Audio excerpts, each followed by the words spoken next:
नमस्ते friends, welcome to my channel. आज की वीडियो में हम बात करने वाले हैं कोरोना वायरस के बारे में और जानेंगे कोरोना वायरस से जुड़े कुछ सवालों के जवाब। कोरोना वायरस, यह नाम पड़ा है इस वायरस के क्राउन जैसे स्पाइक से जो आप इस इमेज में देख सकते हैं।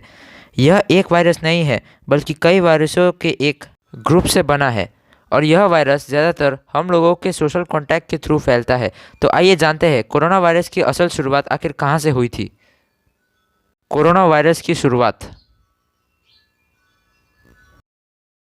कोरोना वायरस की शुरुआत चाइना के वुहान शहर के हुआनन सी फूड मार्केट से हुई थी। उन्हीं के नागरिकों को पहले कोरोना वायरस के लक्षण पाए गए थे। पहले तो वहाँ के लोगों को न्यूमोनिया के सिम्टम्स होने लगे और जब लोग अपनी जांच कराने डॉक्टरों के पास गए तो वहाँ के डॉक्टरों को पता चला कि यह लोग किसी नए तरह के वायरस से संक्रमित है और तभी से इस वायरस का कहर लोगों के बीच फैल गया।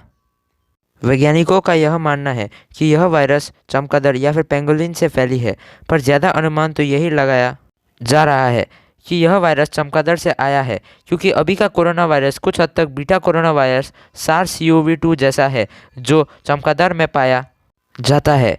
इसी वायरस ने अपना कहर सन 2003 में चाइना के गुआंगडोंग शहर में बरसाया था, जहां लोगों को न्यूमोनिया का सामना करना पड़ा था और आज भी कोरोना की इलाज की असल दवा अभी तक नहीं बनी है। क्या एंटीबायोटिक्स कोरोना के अगेंस्ट काम करती है? फ्रेंड्स, इसे समझने के लिए आपको यह जानना चाहिए कि बीमारियों के भी दो प्रकार होते हैं। एक होता है वायरल डिजीज़ और दूसरा होता है बैक्टीरियल डिजीज़। जो वायरल डिजीज़ होता है वह वायरस माइक्रोब से आता है और जो बैक्टीरियल डिजीज़ होता है वो बैक्टीरिया से फैलता है। जो एंटीबायोटिक्स दवा होती है असल में वह सिर्फ बैक्टीरिया में अपना असर दिखाता है, क्योंकि बैक्टीरिया के चारों ओर एक सुरक्षा परत जिसे हम सेल वॉल कहते हैं वह मौजूद होता है। यह सेल वॉल पौधों के सेल्स में भी होते हैं जो उनके सेल्स को अन्य इन्वायरमेंटल कंडीशन से बचाते हैं। वही वायरस में यह परत मौजूद नहीं होता है।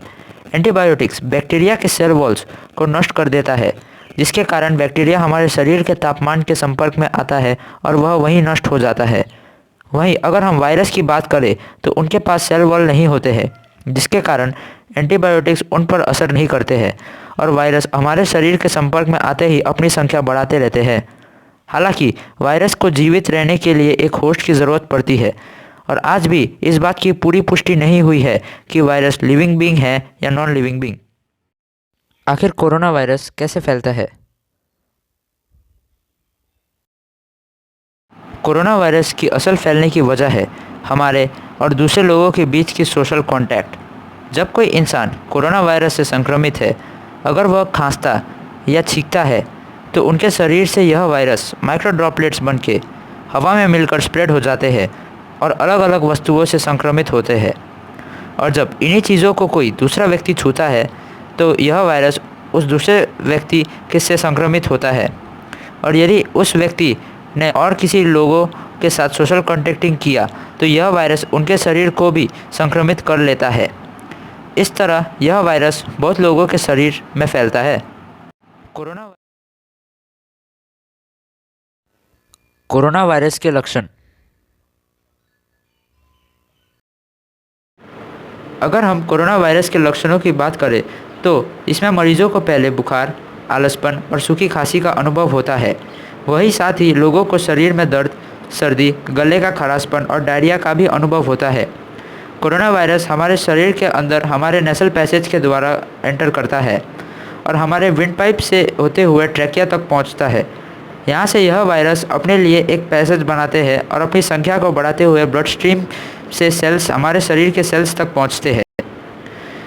यहाँ हमारे सेल्स तक पहुँचने के बाद यह वायरस हमारे सेल्स के मेटाबॉलिज्म को ख़राब कर देते हैं और इन्हीं ब्लड स्ट्रीम्स के द्वारा यह वायरस हमारे शरीर के दूसरे अंगों तक भी पहुँचते हैं। आखिर सांस लेने में तकलीफ क्यों होती है? जो कोरोना वायरस हमारे शरीर के ट्रैकिया को पार कर लेते हैं वह हमारे लंग्स के ब्रोंकियल ट्यूब्स के द्वारा हमारे लंग्स तक पहुंचते हैं, जिसके परिणाम अनुसार यह वायरस हमारे लंग्स के एल्वियोली तक पहुंचते हैं। एल्वियोली लंग्स का वह भाग है जहां ऑक्सीजन और कार्बन डाइऑक्साइड एक्सचेंज होते हैं। यह वायरस एल्वियोली तक पहुंचकर उसे डैमेज कर देते हैं। जिससे ऑक्सीजन और कार्बन डाइऑक्साइड की प्रॉपर एक्सचेंज नहीं हो पाती और इसी के कारण एल्वियोली में कई तरह के फ्लूइड, पस और डेड सेल्स भर जाते हैं, जिससे निमोनिया का खतरा बढ़ जाता है। हम इसका पता सीटी स्कैन से लगा सकते हैं, जहां एल्वियोली में हमें कुछ धब्बे दिखते हैं। यही कोरोना वायरस होता है और इसी से हमारे शरीर में एक्यूट रेस्पिरेटरी डिस्ट्रेस सिंड्रोम पैदा होता है, जिसके लक्षण तेज़ सांस लेना, तेज़ दिल के धड़कन होते हैं और हमारे शरीर के ब्लड वेसल्स के टिश्यू डैमेज हो जाते हैं। इसलिए मरीजों को वेंटिलेटर्स में रखा जाता है और इसी के कारण कोरोना वायरस के लक्षण में सांस लेने की तकलीफ भी होती है।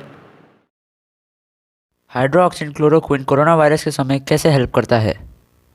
हाइड्रोक्सीक्लोरोक्विन एक ऐसी दवा है जो वर्ल्ड वार 2 के दौरान बनी थी। यह दवाई असल में मलेरिया बीमारी को ख़त्म करने के लिए बनवाई गई थी, पर आखिर यह दवाई कोरोना वायरस के लिए कैसे काम करेगी?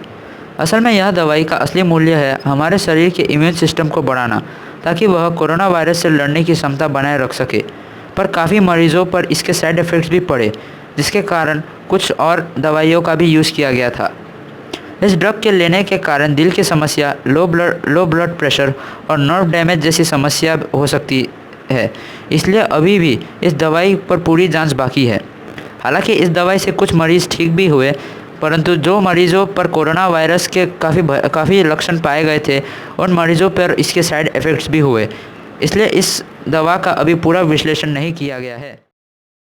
फ्रेंड्स, वीडियो के अंत में मैं बस यही कहना चाहता हूँ कि आप सब अपने घरों में रहिए और सुरक्षित रहिए, ताकि हम कोरोना वायरस के इस कहर से बच सके। Stay home and stay safe. आपको वीडियो पसंद आई हो तो प्लीज़ मेरे चैनल को लाइक, शेयर और सब्सक्राइब ज़रूर करिए और बेल आइकन को दबाइए ताकि आपको नई वीडियोस की नोटिफिकेशन जल्दी मिले। मिलते हैं आपसे एक नए वीडियो के साथ। तब तक के लिए टेक केयर, बाय।